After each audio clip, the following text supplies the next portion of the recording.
Entre 1969 y 1972 se produjeron en la Argentina numerosos levantamientos populares, de los cuales el más recordado es el Cordobazo.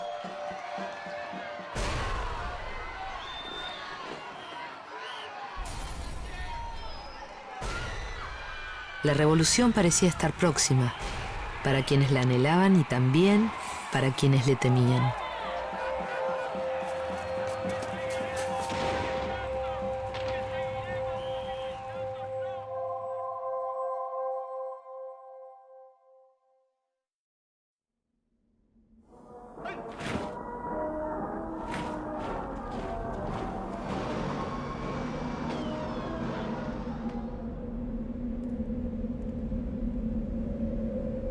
En junio de 1966, las Fuerzas Armadas derrocan al presidente Arturo Illia, acusándolo de incompetencia. No se fijan plazos para volver al gobierno representativo. El general Onganía cree que 20 años es el plazo mínimo para modelar su país ideal. Yo, Juan Carlos Onganía, juro por Dios nuestro Señor y estos santos evangelios desempeñar con lealtad y patriotismo el cargo de presidente de la Nación y observar fielmente los fines revolucionarios, el Estatuto de la Revolución y la Constitución de la Nación Argentina. Si así no lo hiciere, Dios y la Nación me lo demandan.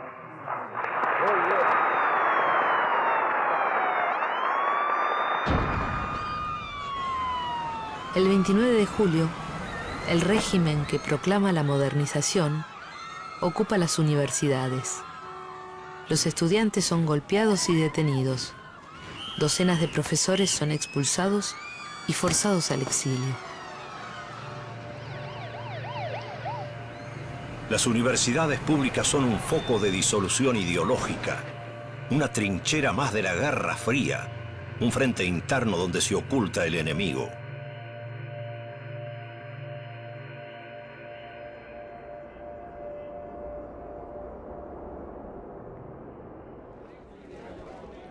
En respuesta, los universitarios se declaran en huelga.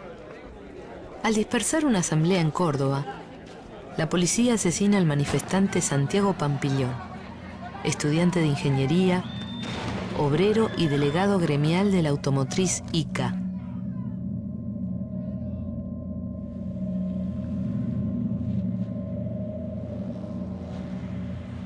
Pampillón se convierte en símbolo de una nueva alianza, la de obreros y estudiantes. Atrás queda la consigna: alpargatas sí, libros no.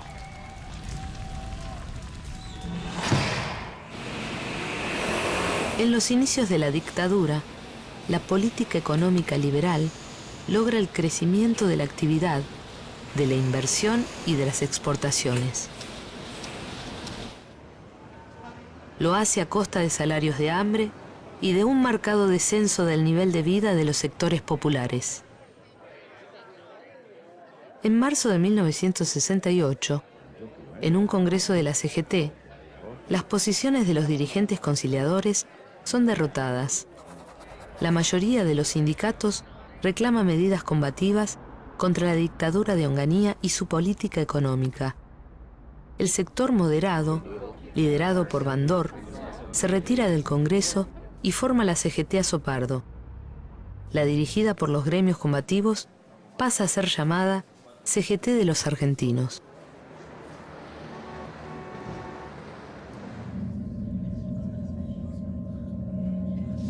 El 13 de mayo, el gobierno nacional decreta la abolición del sábado inglés, que desde hacía años beneficiaba a los trabajadores de varias provincias. En Córdoba se enciende la protesta obrera. 5.000 obreros mecánicos realizan una asamblea en el Estadio Córdoba Sport. La policía prohíbe el acto y se suceden los primeros enfrentamientos.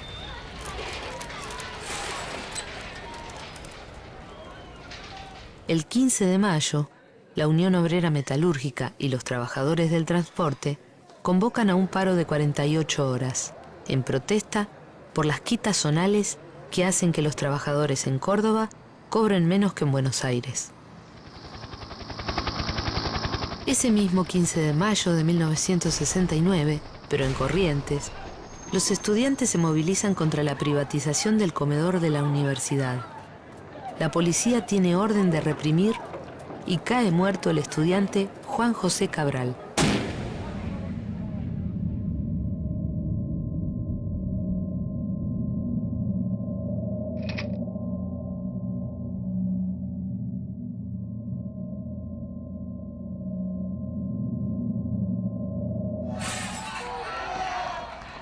La indignación es mayúscula y el repudio crece en todo el país. En el centro de Rosario, los estudiantes se manifiestan en solidaridad con sus compañeros correntinos. La policía reprime y mata al estudiante Adolfo Ramón Bello.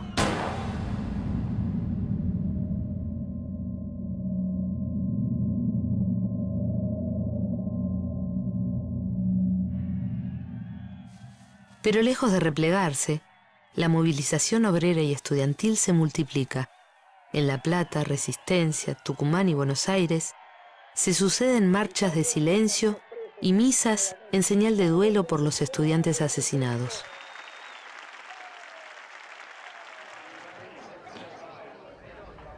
En Rosario, la protesta ya se asemeja a una rebelión. El 21 de mayo, cuando está oscureciendo, 10.000 obreros y estudiantes realizan actos y marchas en diversos puntos de la ciudad, sorprendiendo a las autoridades. Durante 2 horas, Rosario permanece fuera del control de las fuerzas represivas, que de un disparo por la espalda terminan con la vida de Luis Norberto Blanco, estudiante secundario y obrero metalúrgico.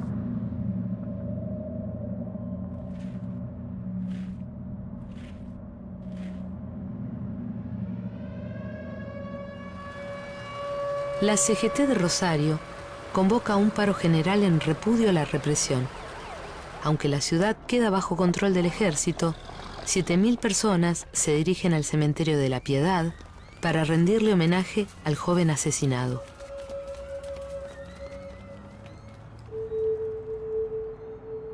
Este es un conflicto entre quienes detentan el poder y los que quieren hacer uso de sus legítimos derechos a la libre expresión.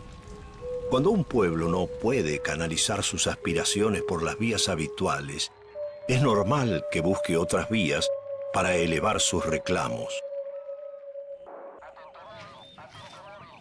En Tucumán, tras meses de huelgas y ocupación de ingenios contra los cierres y despidos, se desata una gran protesta dirigida por estudiantes, curas tercermundistas y trabajadores cesanteados. Como poco tiempo antes un foco guerrillero había sido desbaratado en Taco Ralo con facilidad, las autoridades calculan que las movilizaciones populares no ofrecerán mayor resistencia. Pero las acciones callejeras desbordan a la policía local. La ciudad se llena de barricadas y la Casa de Gobierno es apedreada por una multitud. Las delegaciones regionales de la CGT presionan a las 2 centrales obreras nacionales para que decreten la huelga general. La convocan para el viernes 30. Nosotros señalamos que el plenario de gremios confederados ha resuelto reiteradamente llevar adelante la lucha de la clase obrera en solidaridad con los demás sectores populares por las reivindicaciones inmediatas y fundamentales del movimiento obrero y del país. Por la importancia de su universidad, Córdoba es una ciudad en la que convergen jóvenes de muchas provincias. Pero además, es una ciudad obrera. En la década del 50, durante el gobierno de Frondizi, flamantes inversiones se radicaron allí, queriendo evitar la conflictividad social de Buenos Aires. Ica, Renault y Fiat son las expresiones más definidas de esta nueva industrialización. Muchos estudiantes trabajan de noche en las fábricas, al igual que muchos obreros son estudiantes nocturnos. Ofician como nexos entre el ámbito universitario y el fabril. Durante años solamente nos han exigido sacrificios, nos aconsejaron que fuéramos austeros, lo hemos sido hasta el hambre. Nos pidieron que aguantáramos un invierno, hemos aguantado 10. Agraviados en nuestra dignidad, heridos en nuestros derechos, despojados de nuestras conquistas, venimos a alzar en el punto donde otros las dejaron, las viejas banderas de lucha.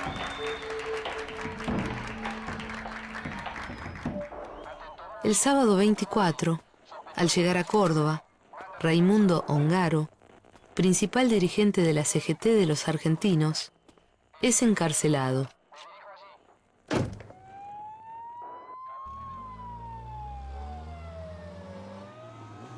Las CGTs provinciales deciden que el paro nacional de 24 horas comience un día antes, el 29 de mayo a media mañana, con abandono de los lugares de trabajo y concentración.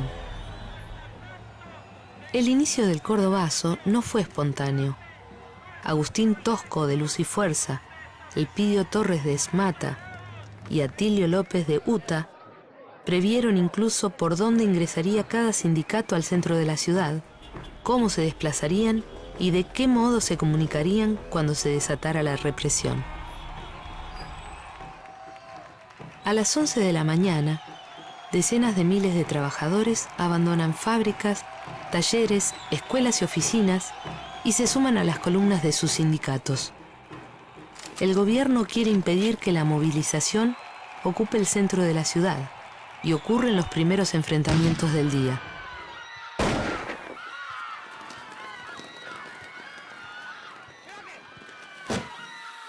En Boulevard San Juan y Arturo Vaz, a pocas cuadras del centro, la policía mata al obrero de Ica Renault, Máximo Mena. Lo que sigue a esta muerte escapa a las previsiones de los dirigentes obreros y estudiantiles. Corre la noticia de la muerte de un compañero. Era Máximo Mena, del Sindicato de Mecánicos. Se produce el estallido popular, la rebeldía contra los atropellos. Nadie controla la situación. Es el pueblo. Son las bases sindicales y estudiantiles que luchan enardecidas. Todos ayudan. El apoyo de toda la población se da tanto en el centro como en los barrios. Y esta vez, a diferencia de tantas otras, los manifestantes contraatacan y la policía se pone en fuga. Veíamos venir los caballos, a correr todo el mundo para arriba. Pero en el grupo había un muchacho, no sé si era de Luz y Fuerza, que cuando toda la manifestación corre, se queda y enfrenta a la policía montada con un palo. Eso incentiva a que la gente se vuelva y enfrente a la policía a piedrazos. Fue la primera vez que vi a la policía montada de espaldas disparar por la calle Maipú abajo. Siempre los había visto de frente.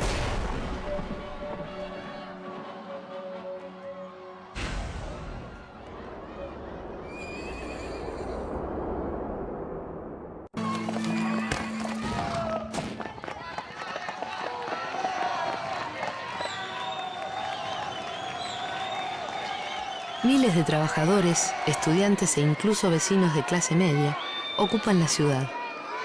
Controlan alrededor de 150 manzanas. La policía, desbordada, se repliega y abandona las calles.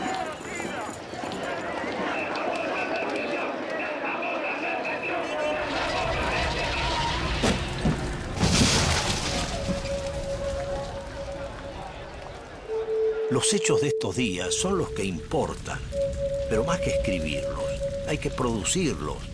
Entre escribir la novela y vivir la novela junto con el pueblo, no hay elección posible.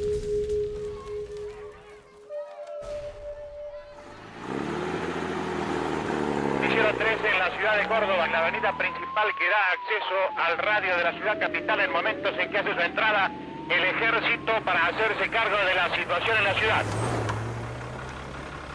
A media tarde, el ejército ingresa a la ciudad y al caer la noche, los combates recrudecen, ignorando el toque de queda.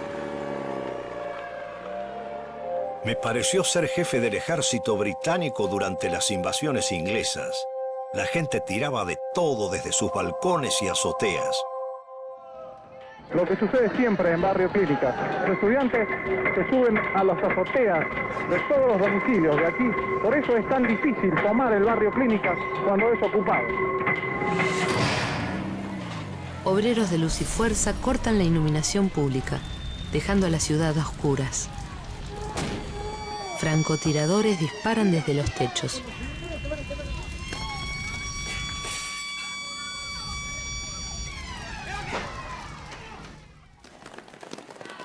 Recién al fin del tercer día de lucha callejera y tras centenares de arrestos, los soldados logran retomar la ciudad.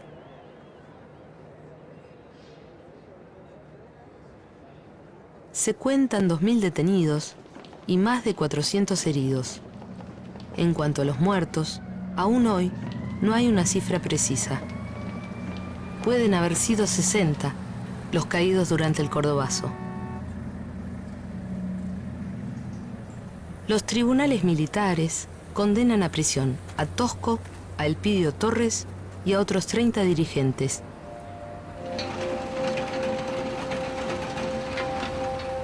Los trágicos hechos de Córdoba responden al accionar de una fuerza extremista organizada para producir la insurrección urbana. Allí están reflejados en víctimas y en sangre, en humo y fuego, en barricadas y destrucción, los únicos propósitos de los insurrectos. La consigna era paralizar a un pueblo pujante que buscaba su destino. La revolución seguirá adelante.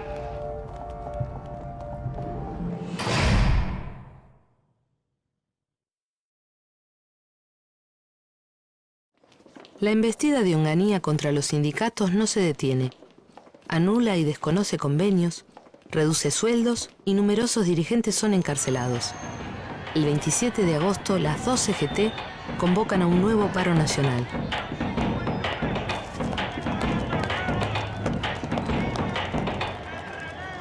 Decenas de miles de trabajadores y estudiantes se lanzan a las calles de Rosario, desafiando el estado de sitio que prohíbe toda manifestación.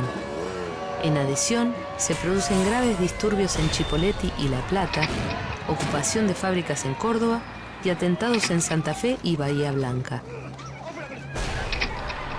Solo después de una larga lucha, tropas al mando del por entonces coronel Fortunato Galtieri retoman el control de Rosario. Después del Cordobazo, Onganía acelera la construcción de la represa hidroeléctrica Chocón-Cerros Colorados, comenzada durante el gobierno de Ilía. La propaganda oficial exalta la obra como ícono de la Argentina potencia. Obra fundamental para el desarrollo de la Patagonia y para el progreso argentino, ya está en marcha. Los reclamos por las durísimas condiciones de trabajo son ignorados por la patronal y por la dictadura, con la complicidad del sindicato. Se paga menos de lo acordado y se obliga a los trabajadores a comprar sus herramientas. No existen normas de seguridad. En un año de trabajo habían muerto 8 obreros, víctimas de accidentes laborales. Los intentos de organización son reprimidos por la empresa, que no reconoce a los dirigentes elegidos por los trabajadores. Antonio Alar, Armando Olivares y Edgardo Torres son apresados y crece el conflicto. En febrero de 1970, 3.000 obreros del Chocón declaran la huelga y resisten el asedio de las fuerzas antimotines por más de 20 días.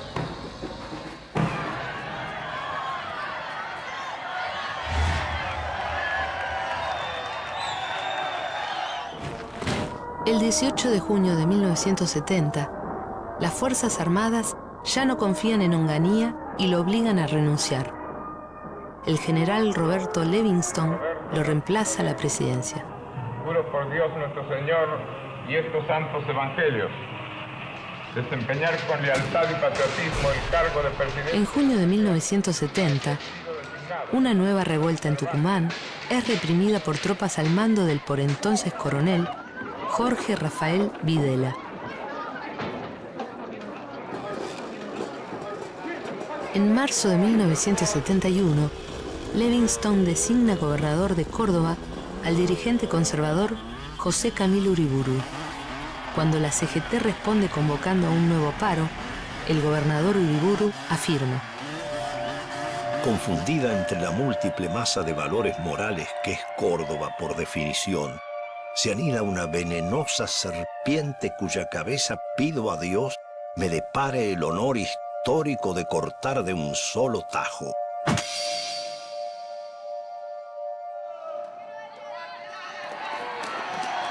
Al día siguiente, una fulminante insurrección, esta vez liderada por dos sindicatos de base, CITRAC y CITRAM, controla la ciudad de Córdoba. Durante largas horas se suceden los enfrentamientos armados entre manifestantes y fuerzas del orden.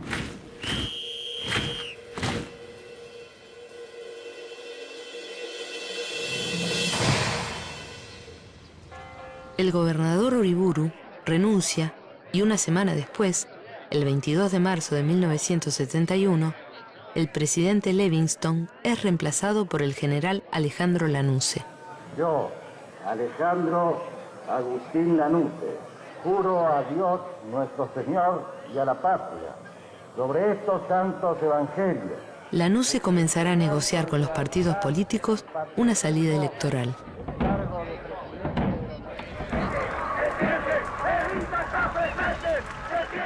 A lo largo del año 1972, el gobierno militar en retirada afronta nuevas puebladas en Rawson, Mendoza, Tucumán, General Roca y Trelew.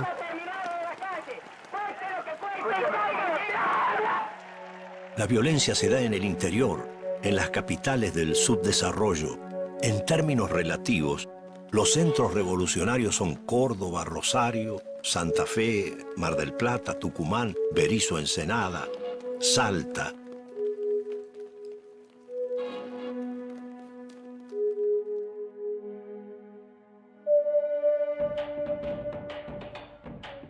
Sería muy pobre dar una respuesta sobre el papel que debe tener el sindicalismo, sino que lo que tenemos que pensar es que se viven épocas de milicia, épocas de combate y épocas de emergencia.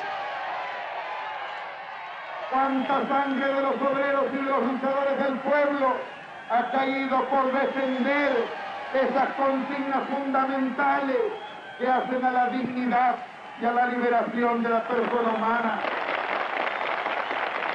A esos compañeros que han caído a lo largo y a lo ancho de nuestra patria, este plenario les rinde su homenaje y compromete la continuidad de la lucha sobre la sangre caliente que ellos derramaron. A partir del contagio insurreccional de las puebladas, la revolución ya no parecía ser un sueño.